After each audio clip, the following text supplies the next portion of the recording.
गीता को नशा चढ़ने लगा, मगर वह आनंद के पहुंचने से पहले घर जाना चाहती थी। फिर अचानक उसे याद आया, छुटकी भी तो साथ थी। उसने मधु से तुरंत यहाँ चलने की जिद की। मधु मदान मादक मुस्कान बिखेरते हुए बोली, अभी कहाँ गीता जी, अभी तो मजा आने वाला है। अभी गीता बेचैन हो चली थी, एक एक पल भारी दिख रहा था। राजीव के घर छुटकी भी तो मेरा इंतजार कर रही होगी।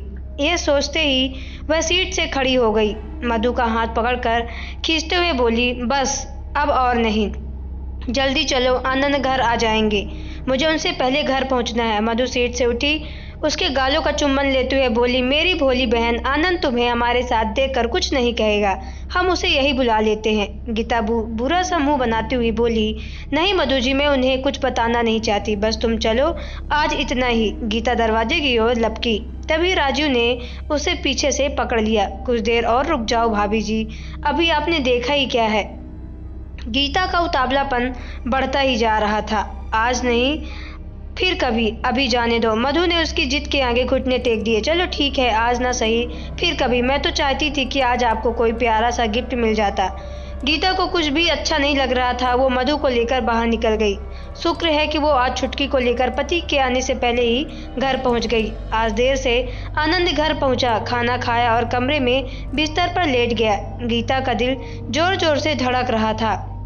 अगर पति को पता चलेगा कि उनका मना करने के बाद भी मैं पार्टी में गई तो वो क्या सोचेंगे। पति ने उसे बाहों में भर लिया, मगर गीता का मन उदास था। वह सोच रही थी कि अगर इन्हें किसी और से पता चला तो मुझ पर वो गुस्सा करेंगे। छुटकी तो जरूर कुछ बताएगी।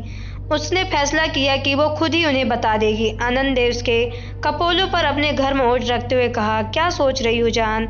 कुछ नहीं, कुछ भी तो नहीं, उसने धीरे से कहा। आनंद ने अपने होंठ उसके होंठों पर रख दिए। उसके पूरे बदन में सिरहन दौड़ गई। वह उनके बालों में उंगलियां घुमाने लगी और उनके बालों में आनंद को आराम मिला। बोला, आज बहुत थक गया हूँ जान, सर में दर्द है, जरा सा दबा दो। गीता प्यार से सर सहलाने लगी। आनंद को थोड़ा और सुकून मिला। मौका देख गीता ने कहा, सुनो जी, मैं आज मधु के घर गई थी। किसके साथ? उन्होंने पूछा। छुटकी के साथ, उसने उत्तर दिया। देखो, मैं साथ रहूं तो बात है, तुम अकेले वहां नहीं जाओगी। छुटकी को लेकर तो बिल्कुल नहीं। आनंद ने जैसे चेतावनी दी, मेरे बिना जाओगी तो मैं बर्दाश्त नहीं करूंगा, आगे से ध्यान रखना। इससे आगे गीता बोल न सकी और पति से लिपट कर सो गई। अगले दिन आनंद रोज की तरह ऑफिस चला गया। गीता दैनिक काम में लग गई। तभी राजीव मधु के साथ वहां आ धमके। माँ बापू ने हमेशा की तरह उन्हें आशीर्वाद दिया। मधु गीता से मिलने रसोई में गई। क्या बना रही हो गीता जी? आओ। मधु जी, दोपहर का खाना बना रही हूँ। गीता अपने काम में लगी रही। कोई काम वाली रख लो ना, इतना नाजुक शरीर है, कहीं झुलस न जाए। मधु ने परिहास किया। गीता ने मधु को बोला कि तुम गौर से देखा। बोली, इसकी आप इतनी आमदनी नहीं है, आप तो जानती ही हैं। वही तो मैं समझा रही हूँ, ऐश करो, पैसा कमाओ, ये शरीर ढल जाएगा तो पति भी दूर भागने लगेगा। मधु ने पैतरा मारा। ये सब मुझसे नहीं होगा दीदी, इन्हें ये सब पसंद नहीं है, गीता ने स्पष्ट किया। मधु जोर से हंसी। क्या क्या क्या क्या कहा? आनंद को पसंद नहीं है? अरे वो खुद हमारे साथ कई बार ऐसी पार्टी में गया है। गीता चुप रही। मन में खलबली मच उठी। आनंद जाते हैं और वो मजे भी लेते होंगे, वहाँ सब खुला है। गीता उपहोश में फंस गई। मधु ने गर्म तवे पर जोरदार वार किया। अब मर्जी आपकी है, मैं कह सकती हूँ जवानी सदा नहीं रहती, और वैसे भी अंत में शरीर को जलना है। अच्छा है, समय रहते इसका भरपूर इस्तेमाल कर लो। इतना कहकर मधु बाहर आ गई। गीता सोच में डूब गई। मशीनी रोबोट की तरह काम निपटा कर वहाँ अपने कमरे में गई। वहाँ राजीव ने और मधु पहले से ही मौजूद थे। गीता ने राजीव को अपने नमस्ते किया, पलंग पर बैठ गई। कुछ देर बाद कमरे में शांति सी छा गई। मधु ने चुप्पी तोड़ी। गीता जी, अगर आनंद से डर लग रहा है तो मैं उनसे बात करें। नहीं, आप उनसे इस बारे में कोई बात ना करें, गीता ने टपाक से मना कर दिया। फिर कुछ सोचकर बोली, मौका देखकर मैं खुद उनसे बात कर लूंगी। मधु के चेहरे पर मुस्कान दौड़ गई। उम्मीद की किरण जागी। उसने कुर्सी से उठकर गीता को चूम लिया। तुम इतनी खूबसूरत हो कि पैसों का आभार लग जाएगा। जरा सोचो, बेशुमार दौलत और शान की जिंदगी। वह चुपचाप रही। उसने एक नज़र अपनी ओर देखा और निहार कर अपनी आंखों को वासना की स्पष्ट लकीरें दिख रही थी। मधु ने राजू को इशारा किया और कमरे से बाहर निकल गई। राजू अपनी कुर्सी से उठे और गीता के नज़दीक जाकर बोले, मैं हर समय तुम्हारे साथ हूँ, कुछ भी चाहिए तो कहना। उसने गीता का हाथ अपने हाथों में लेकर चूम लिया और कमरे से बाहर निकल गया।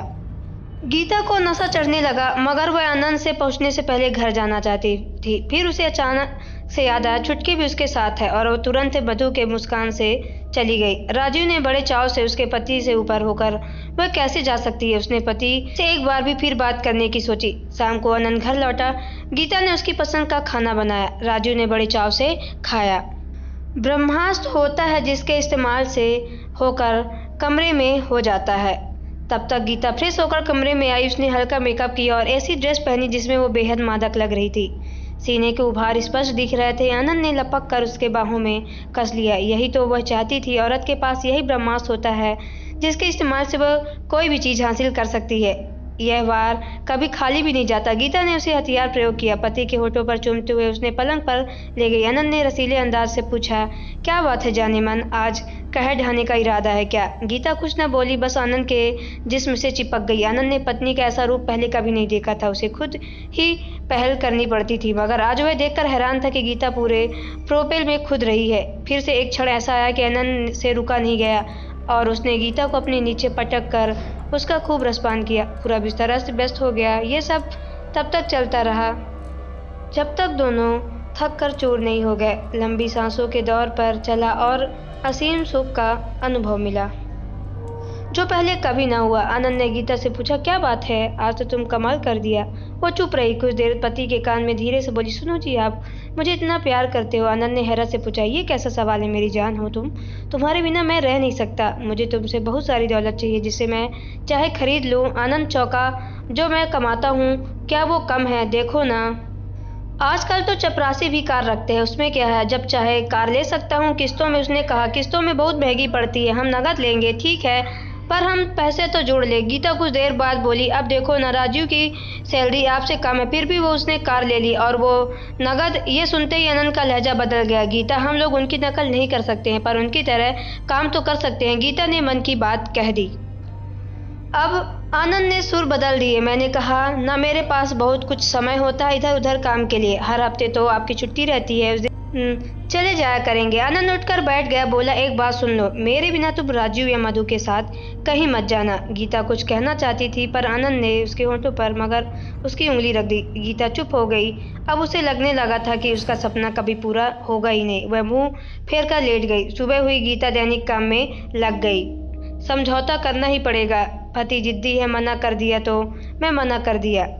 और उसने अपने आनंद ऑफिस चला गया और वो गीता ने जरूरी काम निपटाया और कमरे में जाकर बिस्तर पर लेट गई। उसकी सारी उम्मीद धराशायी हो गई थी। अब मधु के आने की भी कोई उम्मीद न बची थी। उसे साफ इनकार जो कर दिया। अब उसे हालत से समझौता करना ही पड़ेगा। पति जिद्दी है, मना कर दिया तो मना ही रहेगा। खुद को अकेला चाहे कितना बार भी चला जाए, हो सकता है वहाँ कुछ पैसा भी लुटाता हो। आदमी की फितरत ही कुछ ऐसी है, खुद करे तो शौक है, पत्नी करे तो बेशरम।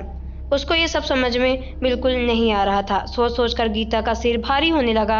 अभी 1 घंटा बीता होगा कि कमरे का दरवाज़ा किसी ने खटखटाया। वह धीरे से उठी और दरवाज़ा खोल दिया, बिना ये देखे कि आने वाला कौन है। वह पलट कर बोली, आजा छुटकी, अंदर आजा। छुटकी नहीं हूँ मैं अब आ जाकर। गीता पलटी। मधु को देखकर वह चौंक गई। खुशी से उसके गले लगते हुए बोली, ओह आप है, मैं समझी छुटकी है। वो अक्सर मेरे कमरे में आ जाती है, अब जब मैं अकेली होती हूँ हो जाऊँ। मधु जोर से हंसी। मुझे भी तो छुटकी जैसे पर निर्भर है, आप हमारा साथ दे तो दुनिया जीती जा सकती है। गीता मुस्कुरा भर दी। उसके पास कुछ कहने का तो था ही नहीं। मधु ने फिर से कहा, देखो मौका दोबारा नहीं आता, अभी समय है, कुछ कर लो। नहीं मधु जी, ये मानेंगे नहीं। गीता ने असलियत बताई। एक औरत में अगर गर्मी है तो वो किसी को भी अपनी बात मनवा सकती है, मधु ने कहा। गीता चुपचाप खड़ी रही। मधु को बैठने का इशारा किया। उसने पलंग पर बैठते हुए कहा, गीता जी, आपने अपने हुस्न का जादू नहीं चलाया है आनंद पर। मैंने ये कभी करके देख लिया। वो किसी भी तरह की नहीं मानते हैं और तैयार भी नहीं है। गीता ने साफ बात कह दी। मधु जोर से हंसी। फिर जब पहले से ही सब कुछ खुला है तो खेल क्या, कोशिश कर लो। मधु बोली, खैर छोड़ो, मजाक कर रही थी, मगर एक बात मैं कह दूँ। हाँ कहो। इस काम के लिए अनंत को बताना ज़रूरी भी तो नहीं है। क्या मतलब है? मतलब ये है कि अनंत को बताए बिना भी तुम्हें काम हो सकता है।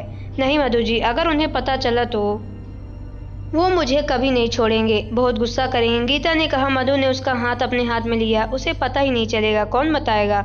हम तो कभी नहीं बताएंगे। मगर मधु जी, ये ठीक नहीं है, ये तो धोखा है। गीता ने कहा। मधु ने समझाया।